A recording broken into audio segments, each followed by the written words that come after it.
بسم الله الرحمن الرحيم اللهم صل على سيدنا ومولانا محمد وعلى آل سيدنا ومولانا محمد وبارك وسلم وسلم عليه رب زدني علما رب اشرح لي صدري ويسر لي امري نو مخکې سبق کې زمونږ دا خبره را روانه وه چې یو د لفظ حقیقي معنی وي یو د لفظ مجازي معنی وي په یو وخت کې به د لفظ یا حقیقي معنی اخلو یا به مجازي معنی او په یو وخت کې د یو لفظ نه چې دواړه ستا مراد وي حقیقي معنی غستل دي هم مراد وي او مجازي معنی دي غستل هم مراد وي نو دا چې نه دا نه کیږي واښوي دا یې لپاره موږ مثالونه ویلو چې هر درې ځایونه دي چې پای کوم په حقیقي معنی باندې عمل کوو په مجازي نه کوو او یو مثال ویلو چې پای کوم په مجازي معنی باندې عمل کوو په حقیقي معنی باندې عمل نه کوو نو راغی امام شافعي رحمت الله علیه او هغه دا وی چې هم بھی کرتے ہیں تو ہو جاتے ہیں بدنام تم ختم بھی کرتے ہو تو چرچا نہیں ہوتا چې موږ لکه د حقیقت او د مجاز په میچ کې جمع راولونه ما ته کوئی جدار نه ده هغه به تاسو وکړم چې په یو څو ځایونو کې دا د حقیقت او د مجاز په میچ کې جننه داتې دا راوستي ده لکه پرون یو مثال شی و چې لکه یو سړی د خپل ابناو د پاره د خپل موالیو د پاره جننه دا وغوړي امان وغوړي نو دا امانه بچو ته حاصل له او مسعود هم حاصل له حال داره چې د ابن والا معنا اغستل بچی معنا اغستل دا حقیقي معنا ده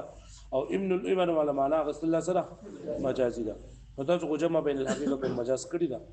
ال دې کوله موږ جواب ورکړو چې وروړي دا جمع بین الحقیقت والمجاز نه دلته کې شبهه د حکم الدم په باره کې ده او بل دا چې د ابن استعمال دا د ابن الابن د پاره ته دا شوی دی لگا په قرآن مجید کې یا بني آدم ویل دي دې سلبي زامن ده نه دی مراد وایي به معنی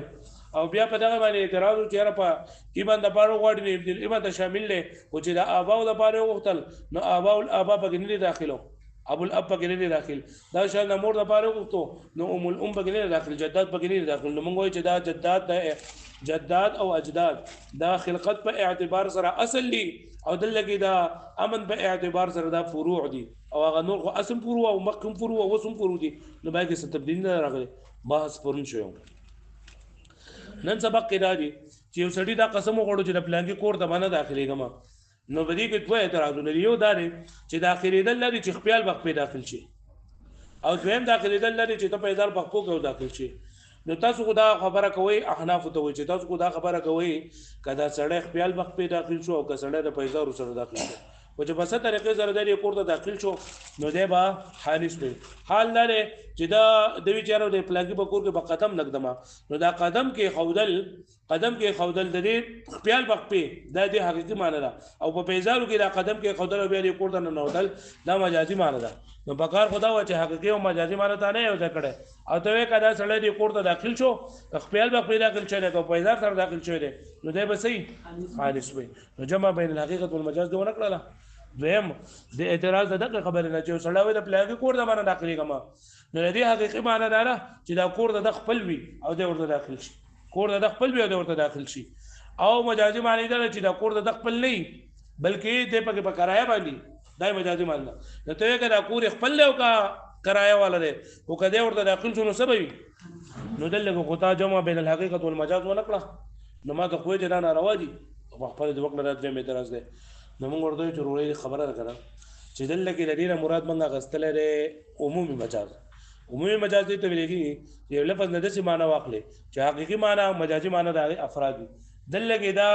د دې مراد دخول او دخول کاغه په پیزارو سره او بغیر د پیزارو نه او دخول ورته کېږي د قشان دي په کم کور کې چې لري نو د دې کور نه مراد داري مسکونه لري چې په کم کور کې دی اوسېږي برابر خبره ده کده په کرایه باندې اوسېږي او د کول چې اسو ور کړه د کپا ملکیت په کې اوسېږي او کار سي لکه پوه شو به باندې نو چې هغه موږ د وجه علاج بین الحقیقت والمجاز بغدا جواب بین الحقیقت والمجاز نه بلکې سره عمومي مجاز څه ته ویل کېږي یو لفظ د دې عام معنی واغلي چې حقيقي معنی او مجازي معنی راغلي سوي ورزه پوس وانما يقع على الملك والاجاره او بشک دا واقع کی په ملکیت او په اجاره باندې والدخول او دنوتل حافيا في الوقت او متناعلا یا په پیزار سره فيما په صورت کې اذا حلف کله چې وسله قسم وکړو لا يزع قدمه في دار فلان چې د بغدی قدم د پلانکی په کور کې نو د پلانکی په کور کې قدم نه کې قودل دا د قسم وکړو نو قدم خپل بخپې کې خودل چې نه دا حقیقي معنی ده او په پیزار کې لول دا قدم دی په پیزار کې خود او بیا دی په کور کې خود دا مجازي معنی ده. جواب سوال آخر وتقريره انه اذا حلف شخص کله یو سړي چلو کو په خپل باندې وای لا يزو قدمه في دار فلان چې بلانګي بکور کې به قدم نګدي فان حقيقه وجه القدم في الدار وي فکور کې په دا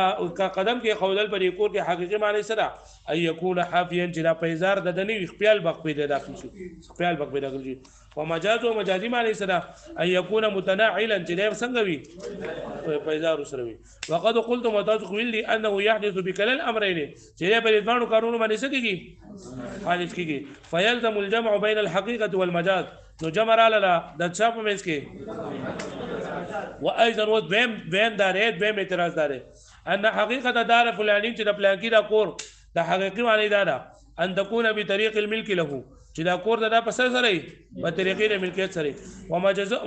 ومجازي معنی دا ان يكون بطريق الاجاره والعاريه له چې دا کور دا خپل نه بلکې په سر باندې په اجاره باندې په کرایه باندې یا د چاریه ته مور کړي. وقد قلت متاز خدا ویلي دي چې انه يحدث بكلا الامرين چې دا په دوه کارونو باندې سکیږي فيلزم الجمع بين الحقيقة والمجاز من وجه آخر نو دا خو جمع بين الحقيقة والمجاز على البابل طريقه باندې پوه شوي کنه. فأجابنا جواب ورکو بأنه إنما يقع هذا الحلف على الملك والإجارة جميعا چې واقعي دا قسم په ملک او په اجارت باندې باندې وكذا على الدخول حافيا أو متناعلا في قوله لا يزو قدم في دار فلان باعتبار عموم المجاز باعتبار سره دا باعتبار د عموم مجاز سره وهو الدخول او عموم مجاز ولا معنى سره هذا داخلي للي ونسبة السكنى او نسبت ده اوسېدو دي لکه پوهیږئ. فمراد من قوله انه ددر يقول مراد لا يزو قدم دري يقول مراد لا يدخل جنبا نداخلي با وهو معنى مجازي او دا معنى مجازي دا شامل للدخول حافيا او متناعلا شامل لداخل دو تخبيل بخبي او كده پیزار سروي فيحدث بعموم المجاز لا بالجمع بين الحقيقه والمجاز نو دا عموم المجاز د وجه نه حادث شو لجمع بين الحقيقه والمجاز د وجه نه حادث شوی نه پوهیږئ. وهذا اذا لم تكن له نيه واذا باغ صورت چې کله د نیت دی فاذا كانت له نيه فعلى ما نوى کچری نیت ونه بیا چې څنګه د نیت جو هغه شان دی که حافین او که متناعل ماشین او راکبن وي. وان وضع القدم فقط من غير دخول لم يأنس او کله صرف قدم دا کې خو داخل شوی نه مطلب دا کنه چې بهر پرې دروازه کې سم لاسو صرف پی وردن نکړي نو وای چې بده باندې نه حادثو ولې اگر چې قدم اراده نکو او حقیقت مهجوره ده لسره يعني عام طور باندې داخلي دل دي ته نه وای وایي حقیقت مهجوره به ذکر کوو. وإن وضع القدم فقط كجردك خذ قدم بغير دخول لم يحنث لنا حدث وليه لأنه حقيقة مهجورة لا تعمل زكاة دا حقيقة مهجورة بدي بعمل لكم. ويراد من قوله دار فلان او دا دار فلان الذين با دا إرادة دا أغسطل شويدا في سكنى فلان في سكنى يددر أسيدوكور وهو معنى مجازي او دا معنى مجازي دا شامل لا للملك والإجارة والعارية ملكيت او إجارة او عارية فيحدث بعموم المجاز زي بهان اسكي كده المجاز وجنا لا بالجمع بين الحقيقة والمجاز لقد بوشوي ولكن يريد عليه پدې باندې اوس اعتراض دار راځي کنه که یو کور دسی کنه چې دغه لکه د په ملکیت کې خو پای کې اوسېدل پرې خو دی ګودامو نو غاغي د داخل شو نو دی بګ بیا با نه حانس کیږي ځکه چې لږ اوس پدې د ملکیت کې خو دی د سکنا لپاره نه دی د سکنا لپاره نه دی. ولكن يريد عليه انه ذكر في الفتاوى چې په فتاوا قاضي خان کې دا خبره ذکر شوې ده انه الا لم تكن تلك الدار سكنا فلان کدا کور د پلاګي اوسېدو لپاره نو لکه ګودامو بل كانت ملكا عاطلة عن السكونة بلکې د ملکیت کې خو د سکونت نه دا بیکار کړل شوی يحدث ايضا دائما حديث الا ان يقال مگر کداوي ان السكن اعم من ان يكون تحقيقا او تقديرا نو یک په دې صورت کې چې د حدیث کېږي نو بیا د سکن نه مطلب دا دی کله سکن حقیقتا وي که تقديرا وي سکن حقیقتا دا چې په اوس برای را سوسيږي او سکن تقديرا چې د په نه وسیږي اگر چې د اوسېدو قابل دی خو د په نه وسیږي هغه په پوښتنه باندې باندې بل اعتراض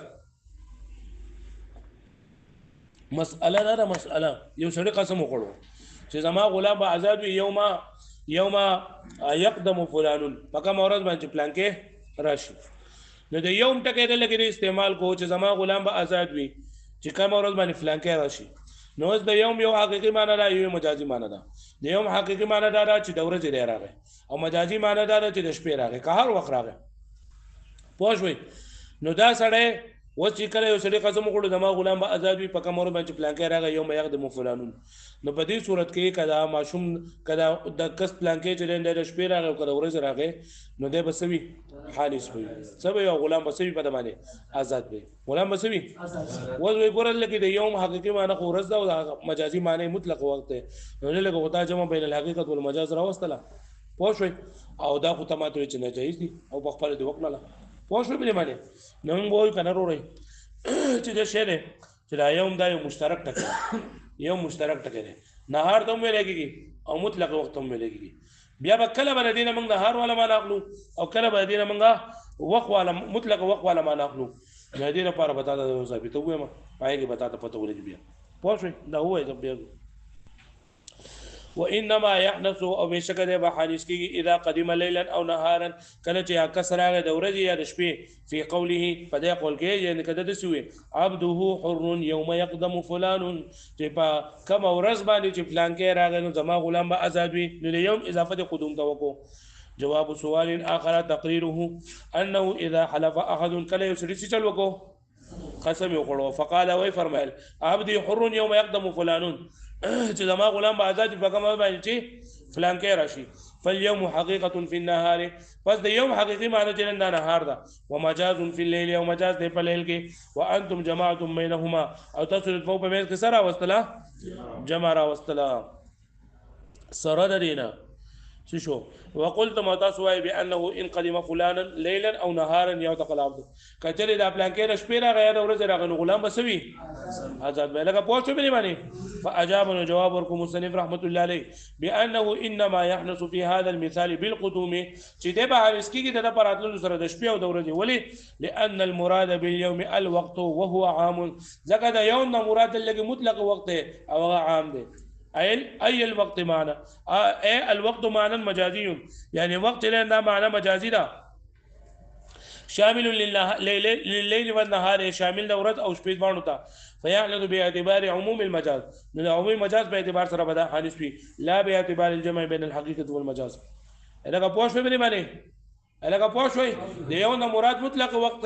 او دا دې مجازي معنی واغسل نه شپې دا ورځ باندې شامل دی. یو جواب ده. وقيل او چا ویلي دي چې هو مشترک بین النهار وبین المطلق وقت چې دا یو ټکی چې دا مشترک دی نهار د ویل کېږي او مطلق وخت هم ویل کېږي. نو فاريد هنا بمعنى الوقت نو دلته کې یو معنی د یو نه کوم معنی واغستل شولا. وبالجملة لا بد هنا من بيان ثابتة يعرف بها أنه في أي موضع يراد بها النهار وفي أي موضع يراد به الوقت. وسوي دزي وغزابيته په جندل پکار دي چې د یو نه بکله منغه ورځ ولا ما ناخلو او د یو نه بکله منغه مطلق وخت ولا ما ناخلو. لکه پوښتنه مې باندې ما نه فکر ده کله چې فعل ممتد وي فعل څه وي ممتد دي ته لګي چې پای کې وخت پکې لګي وخت پکې لګي نو دې نه مراد ورځ وي او کچر دا فعل غیر ممتد نو بیا به مراد څه وي مطلق وخت. پوښتنه مې باندې کله فعل ممتد نو بیا به مراد څه وي ورځ وي او کله چې مراد د دینه فعل غیر ممتد نو بیا به څه وي مطلق وخت وي. پوښتنه مې باندې ها اوس دا خبره ده چې یو طرف ته عامل دی او بل طرف ته مضاف الیه ده. یو طرف ته عامل دی او بل طرف ته څه ده نو اوس خبره دې وراله شو لکه چې دا عامل چې نه دی ممتد دی او دا مضاف الیه چې دا غیر ممتد ده نو بیا به څه چل کوو. پوښتنه مې باندې نو چې کله واړه چې دا ممتد یعنی مضاف الیه هم ممتد او عامل هم ممتد نو بیا به دینه ورځ اخلو. پوښوي ورځ به مراد اخلو نهار به او کدوړه غیر ممتد نو بیا به دوړ نه ساخلو مطلق وخت به اخلو او که یو ممتد او بل نو بیا په دې کې د عامل اعتبار وکولې کېږي د مضاف الیه اعتبار به نه کولې کېږي. پوښوي باندې مثالونه به تاسو په دې کو پوښوي ګوره مثالونه والجمله لابد ها هنا من بيان ثابته وبكار دلګه ضروري دلګه بیان د ثابته يعرف وجبته ولا يعرف وجبته ولا بهذا اي بدل سرا انه في اي موضع يراد به النهار وفي اي موضع يراد به الوقت چې په کوم ځای کې با د یو نه مراد منګه ورځ اخلو او په کوم ځای کې به د ورځ نه مراد منګه ساخلو مطلق فقير فرمایلی اذا كان الفعل ممتدا کله چې په دې کې فعل سوي ممتد څه ته ویل کېږي چې باید مده بیان ولګي پکې یو قسم له مده پکې بیان ولګي یراد به النهار نو دینه مساغه څه لګي ولی لانه زمان ممتد يصلو ان يكون معيارا للفعل لکه دا ورس چې د دې زمانه چې ممتد وګدیدې شي او صلاحیت لري چې د فعل لپاره معیار شي وان كان غير ممتد او كغير ممتد ويراد به الوقت المطلق نو به سره مطلق وقت غستېږي لانه يكفي لذلك الفعل جزء من الوقت ځکه د دې فعل لپاره د وخت یو حصہ هم پکار ده لکه ته عبدي حر زما غلام دې آزاد وي نو دا چې دا فعل غیر ممتد ده ته انت طالقون سره خپل خزه ته وای نه طلاق ورکول فعل غیر ممتد ده او ته لکه رقیب فلان فلان کې سور ده پس ورلې باندې نو چې سور ده نه لګي پر ورځ نه مراد د یو نه مراد سي ورځ به ځکه یو منټ لوم سوري دي شي لس منټم سوري دي شي ګنټم سوري دي شي ټول ورځم سوري دي شي پوه شو به معنی نو چې د فعل ممتد نو بیا به دینه مراد نه حال اخلم او که فعل غیر ممتد نو سبب دی اخلو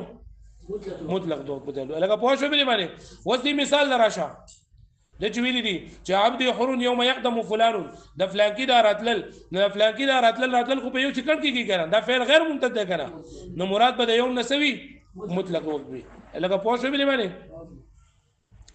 ولكنهم اختلفوا لكن دي علماء کرام اختلاف کړه في انه طريق اي فعل يعتبر في هذا الباب چې کوم فعل په طریقې اعتبار کولای کېږي المضاف الیه او العامل یعنی کله کله د سره شي کنه چې د دې نمک فعل راغلی عامل راغلی او ورته د مضاف الیه راغلی نو دا به مضاف الیه دا به کړه عامل بکې نو پای کې د قاعده بیانې چې فضابطه تو ضابطه په دې کې دا انه اذا كان چې کله وی دا دوانه سو دا مضاف الیه او فاعلهم دوانه سوي ممتدین ممتد وی لکه دې امر کې بيدی کې یوم يركب زیدون نه استا کارستا په اختیار باندې نو دا اختیار چې نه دا هم لکه فعل ممتد ده او دا یوم يركب زیدون رکوب زید دا هم فعل ممتد ده نو مراد به دې نهار وی وان كان غیر ممتدین او کدوانه غیر ممتد لکه دې عبد حر يوم يقدم فلان نو دلته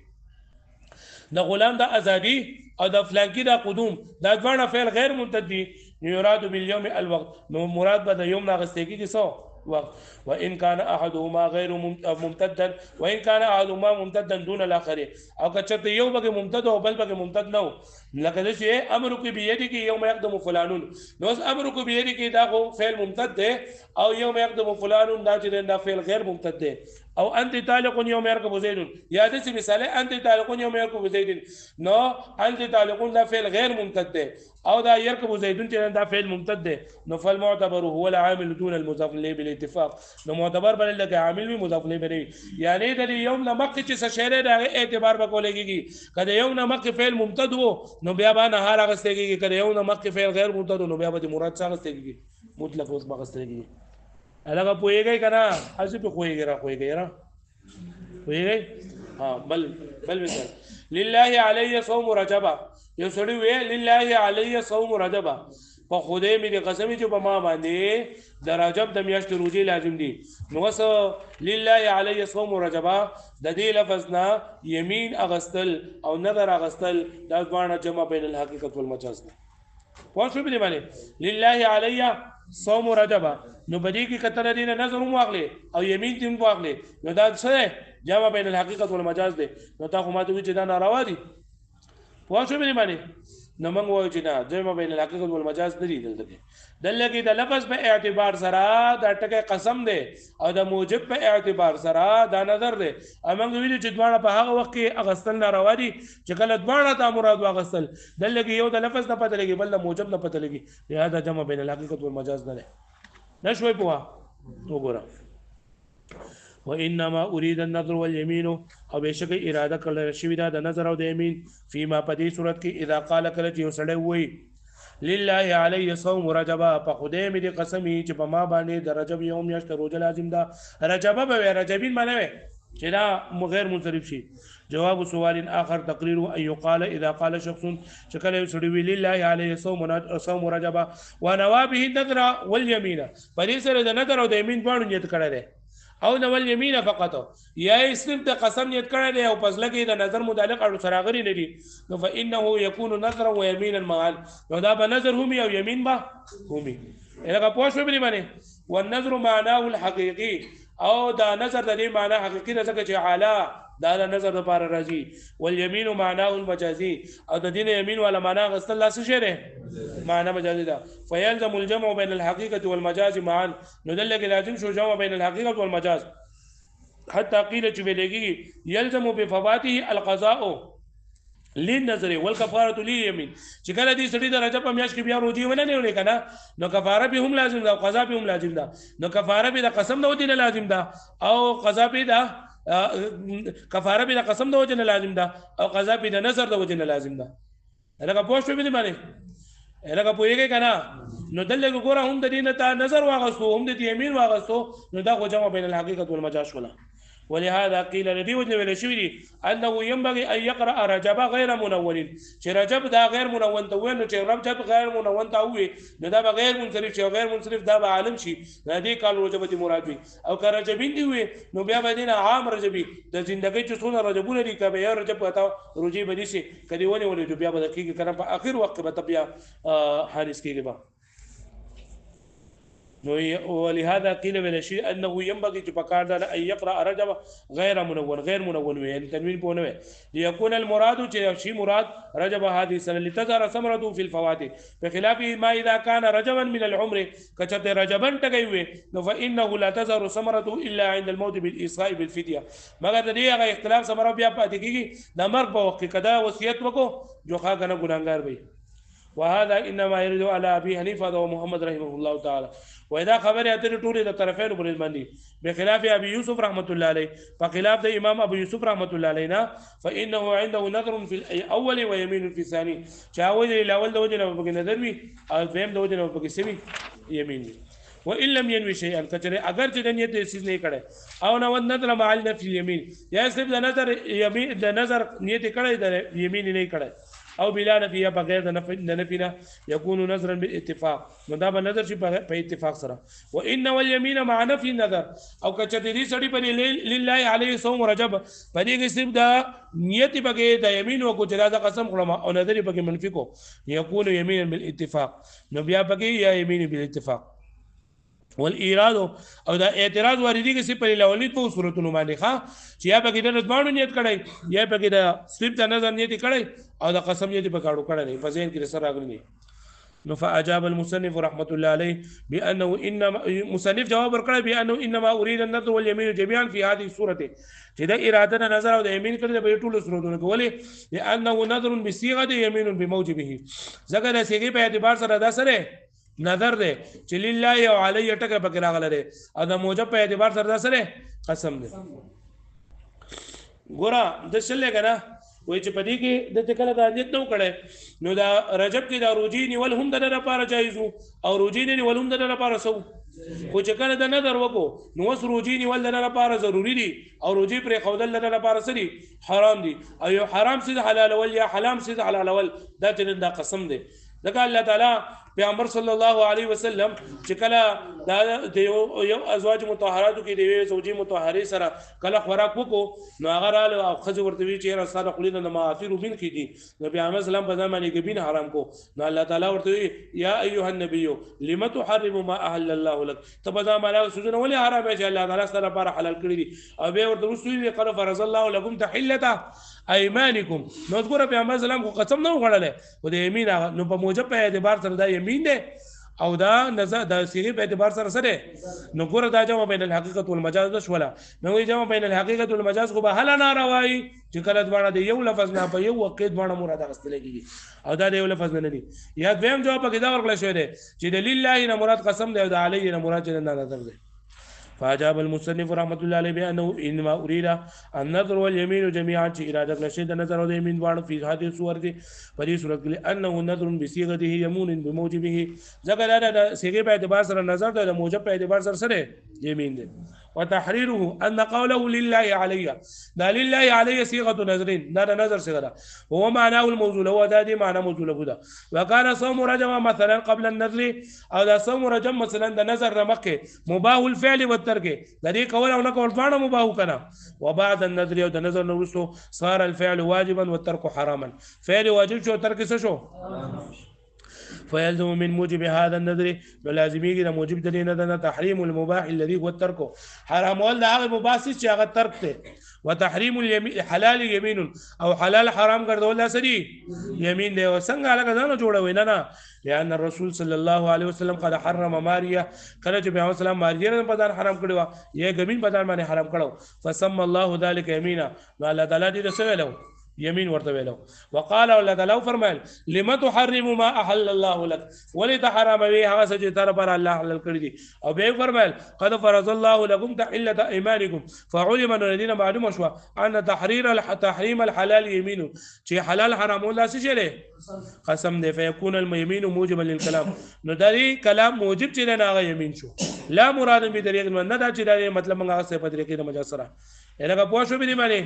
ولکنه يريد عليه لیکن په دې باندې اعتراض راځي کنه وای کچته دا دی موجب وینو په کار خدا وا چې موجب بغیر نیت نه ثابت شوی کنه ا دوی چې قسم به حل لازمي چې کله پکې د نیت کړی پوه شو به باندې نو وایو چې د نظر د پاره د قسم د پاره د نظر د الفاظ استعمالول د حقیقت مجهوره ده حقیقت مجهوره نو محجوره پر خودل شوی ده ولكنه يريد عليه لیکن بیا اعتراض واردی په دې باندې انه اذا كان موجبا چې کله دا قسم د دینه موجب وو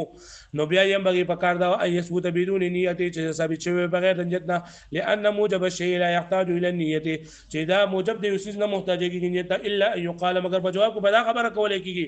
انها كالحقيقه المجهوره چې دا په شان د حقیقت مهجوره ده پرې خودل شوی فلهذا يحتاج الى النيه د دې وجه دا محتاج صدا نیت اچھا په کې دا جواب ورکړل چې ان اليمين هي المراده من اللفظ دا لفظ نه مراد چې نه دا يمين دی والنظر ليس بمراد د دې لفظ نه د سره نظر مراد دی نو بل جاء بصيغه اللفظ بلکې دا راغلی په صيغه د لفظ سره ولكن هذا دا بسوي انما يصيح اذا نوى اليمين فقد شكل د يمين نیت وکي واما اذا نواه مکه نیت او د نیت د يمين او د نظر باندې وکړو نو فقد دخل النظر تحت الاراده نو نظر داخل جلانه وان لم يكن محتاج له اگر دې نه محتاج نه وقيل دریم جواب کې چې دا ورکړل چې ان قوله لله بمعنى والله اذا لله بمعنى ده والله ده دا يمين څنګه او علي جلان دا نظر څنګه فلا يجتمعان في لفظ واحد نو دا یو لفظ د موږ حقيقي مجازي معنی ونه غسله بلکې يمين یو دی لفظ معلوم کو او مجاز د بل لفظ معلوم کو فهو كشراء القريب و اذا نزل له سړی خپل نږدې رشتہ دار واخلي نږدې رشتہ دار دا واغستو کنه نو د لفظ په اعتبار سره خدا به ادا خدا موجب په اعتبار سره دا چې د په باندې سګي ازادي کې په باندې واښوي ځکه مملکه دا رحم معنی من او تقاله فهو كشراء القريب فانه تملك بصيغته ودې مالکی کې د الفاظ سره او تحرير دا تملیک ته په صيغه سره وتحرير بموجب او د موجب په اعتبار سره ازادي ده تشبيه لمساله النذر به توضيحا وتأييدا لبار وضاحت او تأييد فان من شر القريبه چې خپل نږدې رشتہ دار واغستو يكون تملكا باعتبار صيغته باعتبار د صيغه سره دا ملکیت ده لان صيغته موضوعه للملك ذکر صيغه